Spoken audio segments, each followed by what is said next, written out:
Hey everyone, we're going to move to a bit of our agility and speed work here. Now, you might be thinking, how are we going to do agility and speed work inside a home, inside a room with nice closed areas? Now, we can do a lot with this, right? But we're just going to be making sure we've got our nice safe area and we're working in a very small but tight, speedy section. All right, so making sure you've got that nice good surroundings where you can move your body without bumping into anything. So what we're going to start with first is our running action with our upper body. So when we're doing our running with our upper body, we're not going to worry about our legs, we're going to work on our upper body first, and that's our arms. Now our arms need to be moving up and down. The best way to think about it, my head stays looking forward, my torso stays nice and still, same with my hips, it's only my arms that are really going to be moving. Now when they move, best way to think about it, you want your thumbs going from your hips to your lips. So as I go, they alternate, hips to lips. Now I'm not trying to be a robot and be really stiff. Nice loose arms, nice and relaxed, but going from your hips to your lips, working forward. So I want you to try and do that now with me. Get those arms up, get those bodies moving, just getting your arms from your hips to your lips, working forward. All right, we might go a little bit faster. Ready? And let's go. All right, trying to get our hips to our lips. There we go, thumbs are moving. All right, working. Now, as you're doing that, you'll feel your lower body trying to join in. It wants to move with your upper body when you do that. When we walk, we don't walk with our arms by our sides, we walk with our arms swinging. Same with running, it's just a little bit more exaggerated because it's a faster motion. So we're going to be doing a little bit of that. So what we're going to work on now is the first part of our legs, because watch when I do my upper body and I work it really fast, my legs start to go, my knees start to move, they want to get going. So what we're going to focus on now is how our legs drive. So what's going to happen is, if I have my left arm, my non-dominant hands, that's the hand I don't hold a pencil with, that's going to come forward to start my position.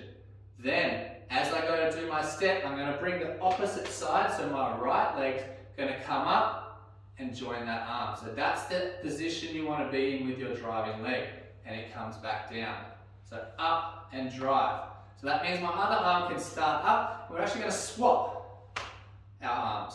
Swap our arms. So our leg comes driving up and working. So what I want you to try and do with me now is we're going to do 10 on each side. So I get set. I'm going to be driving my right knee up into the air. What hand does that mean I'm going to have up? You guessed it, my left hand. Alright, so I start ready in my position. I'm getting my feet ready. Alright, and I'm going to bring my right knee up and my left arm up. Alright, and we're going to keep doing that. So that's 3, 4, 5, 6, 7, 8, 9, 10. Good. Alright, now we're going to swap to the other side. So that means this time my left leg is going to be the one driving up into the air and my right arm is going to be the one coming forward. Alright, so it's going to be that motion up and down. Alright, let's do 10 of those. Ready?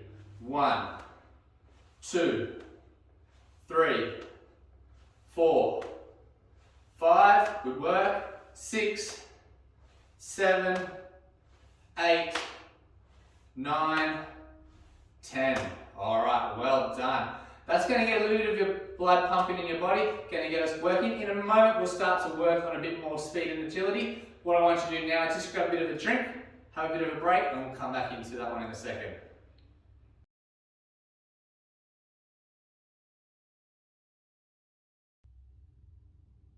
Okay, we've had a bit of a drink. Now what we're going to move into is everything we were just practicing, we're going to put it into a little bit of motion where we're going to be moving forward with what I have in front of me is the step ladder. Now, like I said, you don't need to have a step ladder.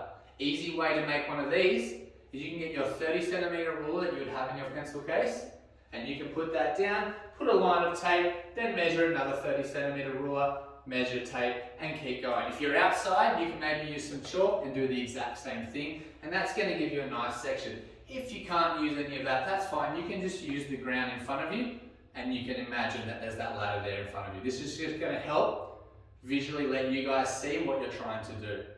So what we're going to be doing now is making our way through the ladder using that action. We're going to try and put 2 feet in each section.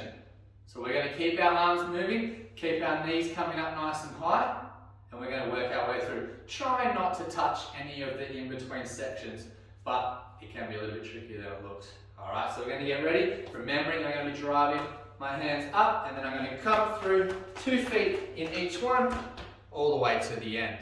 You can turn around, and then you can work all the way back to the start. I want you to do that 5 times, up and back, getting used to moving through, getting those knees up, making sure your thumbs are going from your hips to your lips in that action as well. Alright, give it a go.